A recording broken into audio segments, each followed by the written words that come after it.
Uh, I don't know the rule in the college, but if mobiles are permitted, I'm requesting you people to please switch off your mobiles so that it doesn't ring halfway through the program. Sir, it's okay.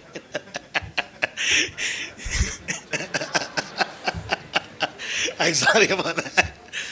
Uh, uh, Firstly, our chief guest today, Mr. Sailendra Babu, who's the ADGP Coastal Security Group, Mr. Thanigai Arasa, who's the principal of Rajalakshmi Engineering College, my fellow YICI members, students, friends, a very good morning to all of you. Quickly to introduce myself, I'm Deepak Ramaswamy. I'm a part of Young Indians and CII, and I was the chair for the Chennai chapter last year. The topic that we're going to discuss today morning is something of tremendous importance given the recent passing away of our former president, Sri APJ Abdul Kalam. He was truly a personification of the subject, which is visioning for India, a true visionary. I'm sure all of you know him or knew him, and I look forward to a very, very interesting discussion today. I'm going to stop my welcome remarks with that so that I ask the principal to give us a special address, and then after that I'll introduce the guest to you.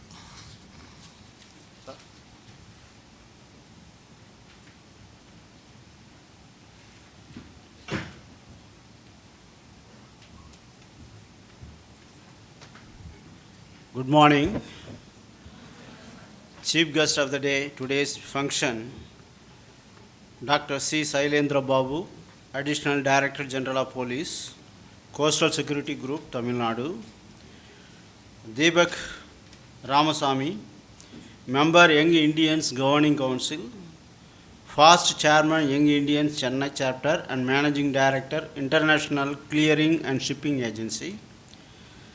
Mr. Rohit Maradappa, Professional Rower, Adit Subramanyam, Professional Rower, Vice Principal S.N. Murugesan, Principal of RIT, Prithiviraj, Professors, Deans, HODs, and my dear students. It gives me great pleasure to give the special address about Abdul Kalam on this Abdul Kalam's birthday.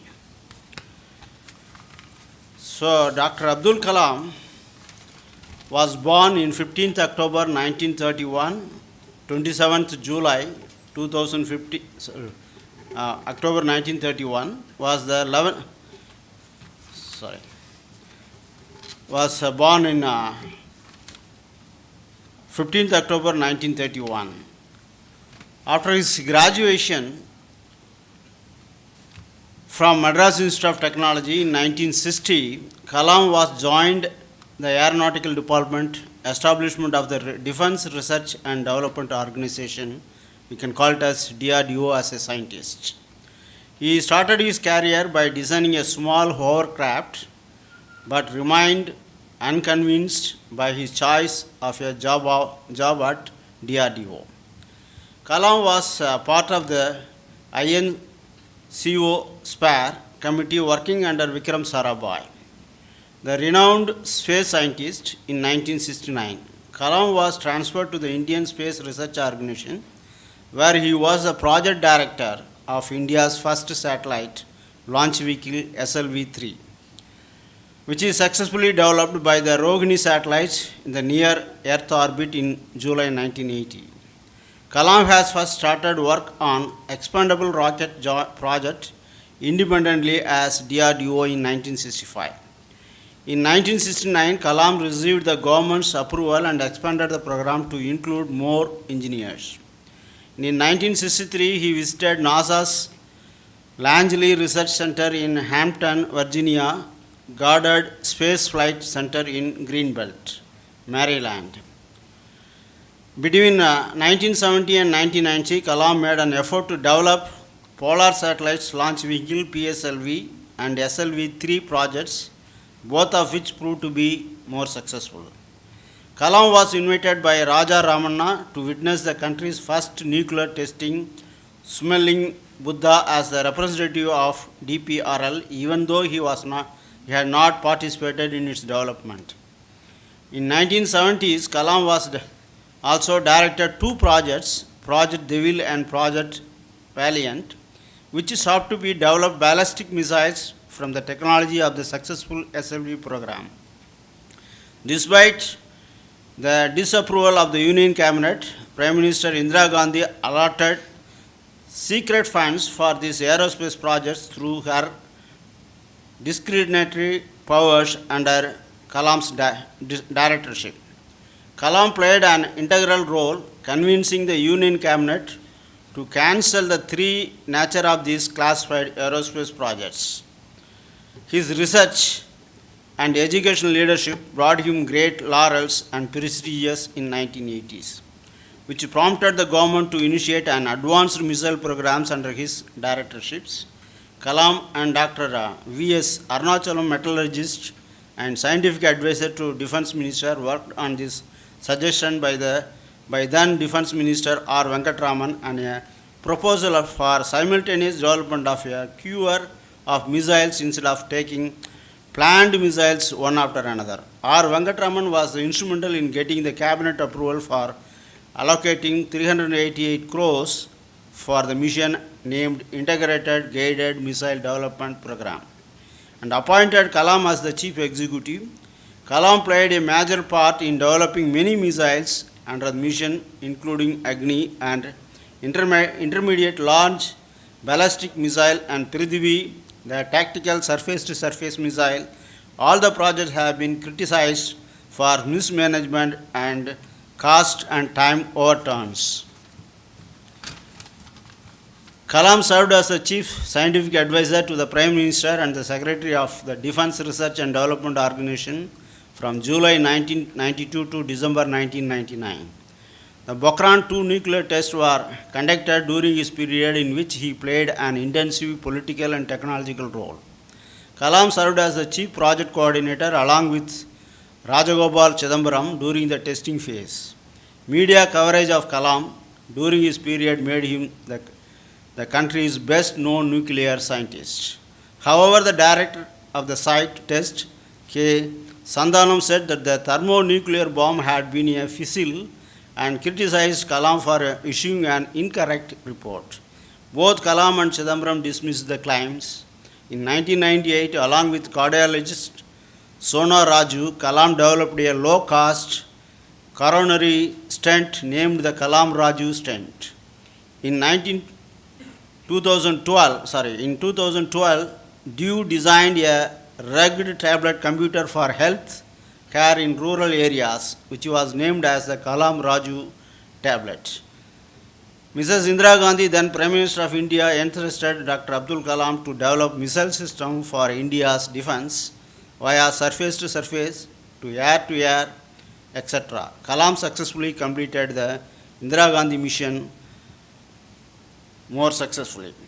So I want to highlight some of the few points. When I was a professor and head of mechanical engineering department in Anna University, at the time Kalam joined as a professor in Anna University. Then he became the president. During his time, the first talk he gave in Vivekananda Auditorium, he said that he was assigned a job, though then the group director and the others have refused for missile technology, but he was assigned the talk because of Indira Gandhi's support. And he developed with 400 engineers, 7 years of training to the engineers, he developed a missile and it was a failure. And in 1979, then at that time the cost of the missile is about 20 crores. Then there was a conference meeting with respect to the press people. Then that scientific advisor at the time, Satish Dhawan, he said, I will meet the press people, you don't meet. Then he has taken the blame, Satish Dhawan. Then the next year, within 1 year, he said that he has developed the missile and then it has been successful within 1 year. What they spent for 7 years is a failure. After 1 year, within 1 year, they have made another satellite which is a more successful. So that in the failure analysis meeting that Satish Dhawan said, I put Abdul Kalam in the orbit. So there was a failure And then even that failure, he has not lose the heart, and he is scientist has secretary for the scientist has encouraged him to continue the job, and then he is more successful later. And then another meeting after he is president of India, he came as a president. In morning he was left the office, and the afternoon he has joined in Anna University, and he has arranged for a talk on nanotechnology. He gives a best example for nanotechnology is the feather of the peacock. So in the school days, the children used to collect the peacock feathers and then keep it in the notebook. And then after 50 years also, you can able to see that the peacock feather will not be destroyed or damaged or anything. It will be as such. So if you develop the nanotechnology, that is what you can call the life of the components will be increased. So if you made into smaller nanoparticles and then made the component, then it will be a life will be increased. That is another example he has gave during his talk. So with this few things, as I thank the organization for giving me the chance to talk to you. Thank you.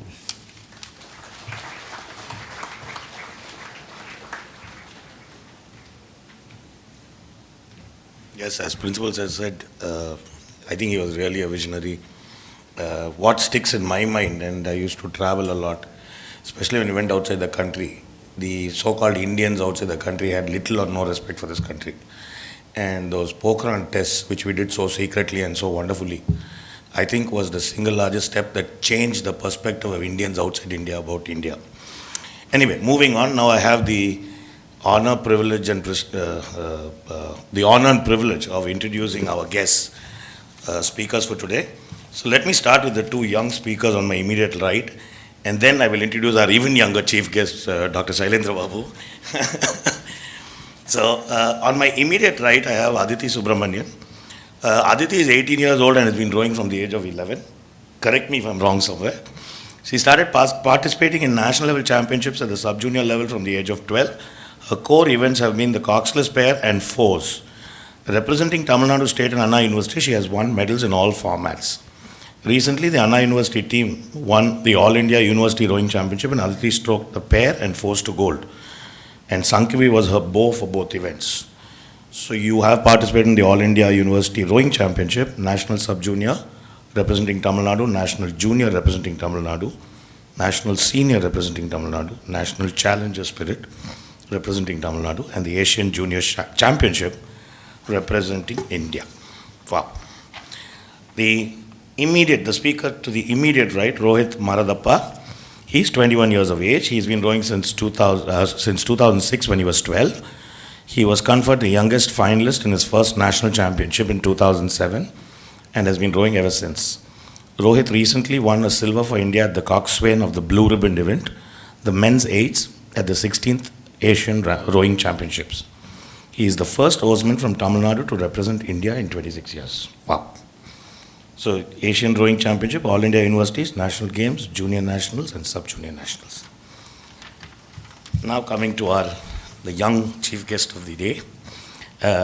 He needs no introduction. Dr. C. Shailendra Babu is one of the very, very famous names in our police force. He served across the state. Current designation is the Additional Director General of Police of Coastal Security for Tamil Nadu. As far as education goes, he started with a Bachelor of Law degree from Annamalai University, got himself an MSc from TNAU, which is the Agriculture University in Coimbatore, an MBA from the Bharatidasan Institute, a PhD from the University of Madras, a PG Diploma in Cybercrime Investigation. Wow, it's a lot.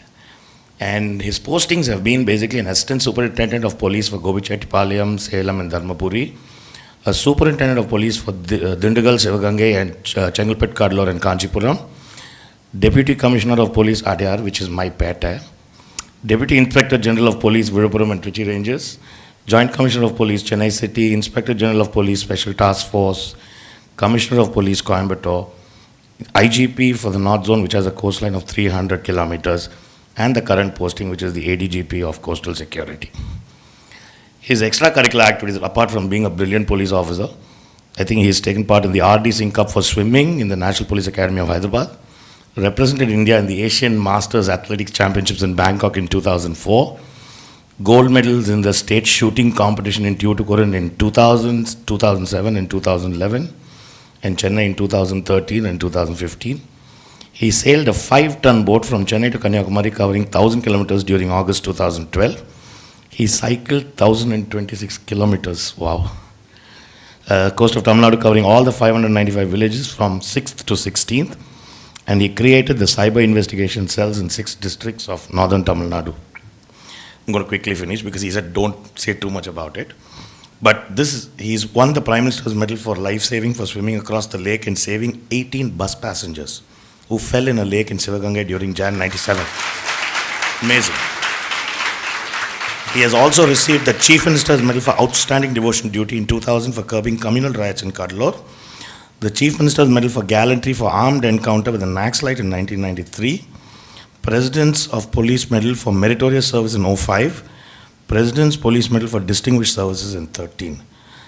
It is really an incredible biodata. I'll first invite Aditi to come and speak. Would you like to?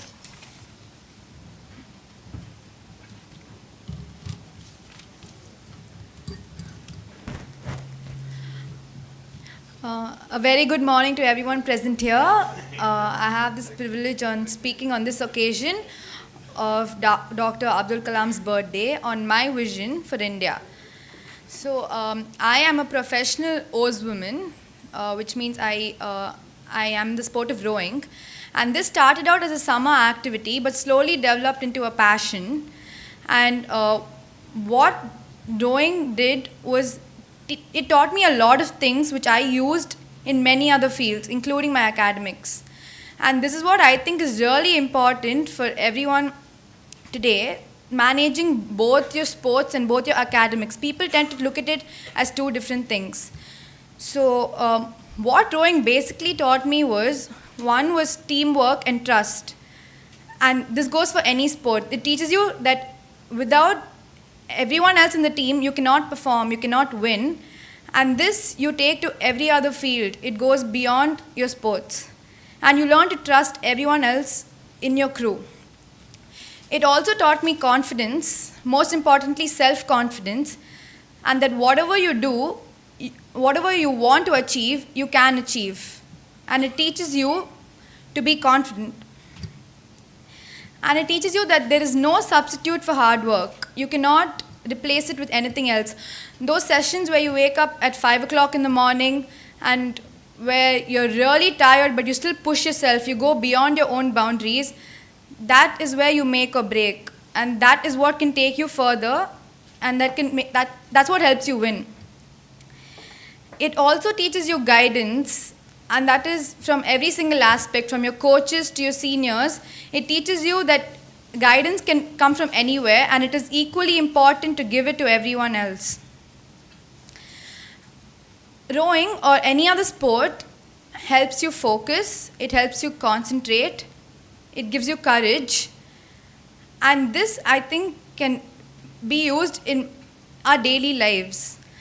And what I think is a major problem for all of us is trying to manage both your academics and sports. Most of us tend to leave sports when we're in the 10th or 12th standard, and usually when we come to college, we think we don't have enough time. But both go hand in hand, and both complement each other. Academics teaches you to keep a cool head, it teaches you how to plan, it teaches you to assess yourself, and overall, these things help you build character.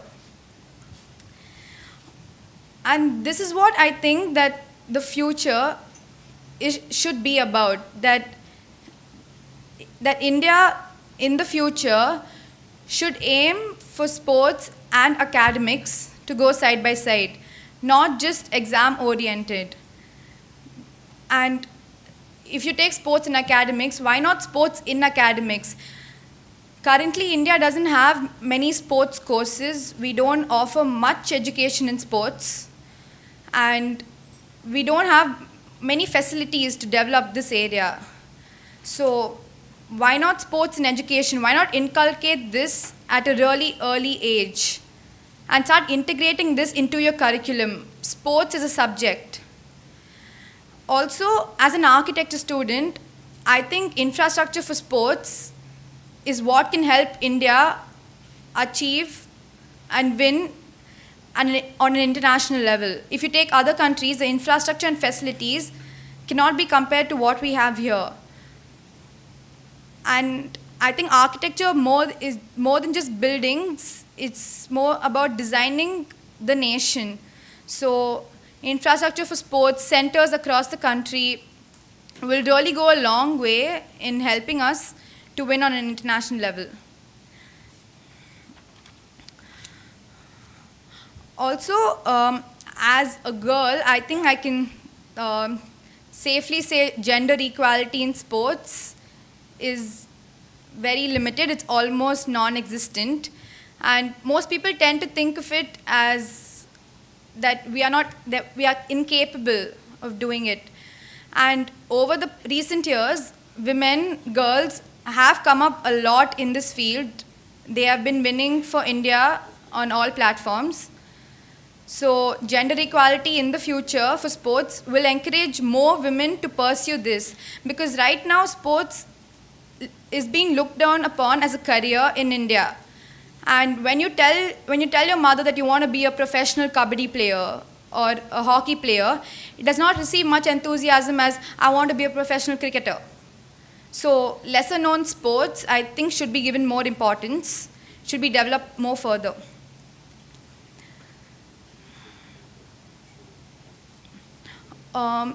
So also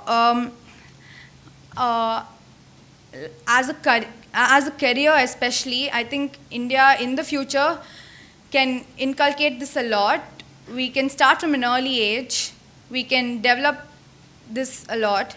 And I think this will really help us. It will play a major role in taking India beyond our scientific achievements and looking at it as more of a sporting achievement.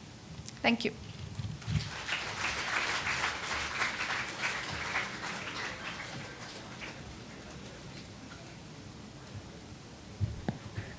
Rohit, would you like to give us your side of it?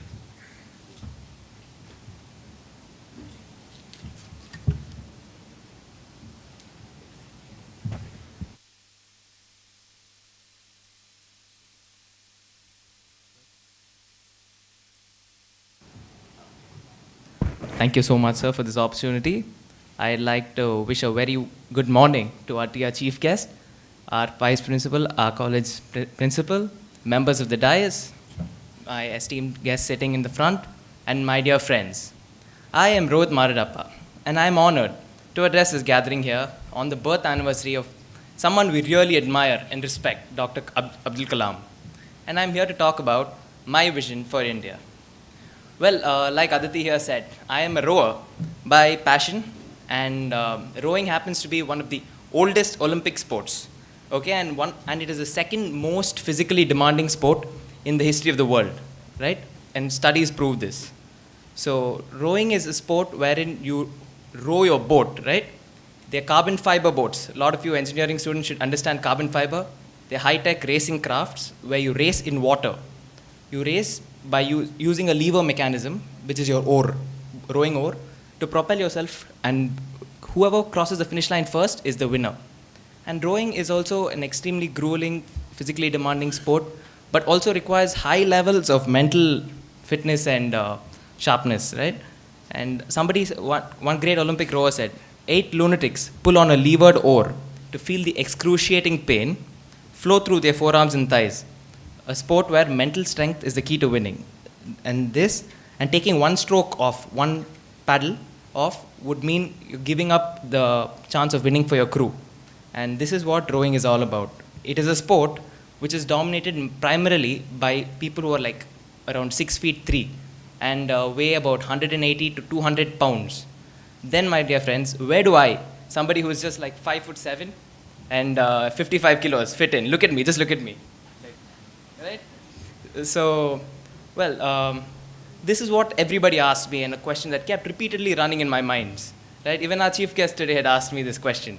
So I'm going to answer it to you. What happened was, in spite of being repeatedly told this, and people putting me down, people talking down on me, and people trying to suppress me, I continued with my passion. I continued to work hard. I continued to do what I had to do. And with the able guidance of my coaches, I was able to achieve something. But what I'd like to say is I was able to win at the club level, at the state level, at the All India University level. But at the national level, this size, right? This small size, this stature, it limited me. Like, what happened was I was able to come fourth or fifth, like a maximum record number of times. But I was not able to clinch that gold or that silver or the bronze, which everyone really dreams of. So what could I have done? Did I give up? No. That I did not give up. I continued for this is my 9th year into rowing. And I kept rowing. Nevertheless, it's okay if I don't win a national. I kept at my passion with focus, which is very important for our country also. As for you as students, for your parents, for the future of the state, for the future of the country, for the future of the world. Dedication is very important. So I kept focusing on rowing. And what happened was I just finished my BCom and then I continued with my rowing. I was starting to focus on my studies, okay, passions aside, now let's focus, let's do my chartered accountancy. And when I started getting into this field, I started studying seriously. Suddenly one day, I'd got a call. I'd got an invitation to come for the national camp, Indian national camp. What I did was, immediately I packed my bags and I rushed over there. So 3-4 months I spent, training really hard at Hyderabad in a sport fully dominated by army people. All my teammates were all the 6'3", 200 kg people I was talking about, right? So I got in there. Then what was it that I did? How was it that I fit in there? Because of my hard work of focusing and working over the years, because of the education I received from my coaches and all other sources, and experience I had as a rower, they required someone called a coxswain, which is a person to lead the boat, which is a person to direct the boat and keep the crew together. My team was full of 8 people. We had an 8-people contingent. And to win, we need to guide 8 bulls. Basically, they're all like this tall. And bears, like each fellow weighs 80, 85 kilos. And they're rippling with muscles, all army, Indian army guys, right? So you can imagine they're all like Sailendra Babu, sir, right? So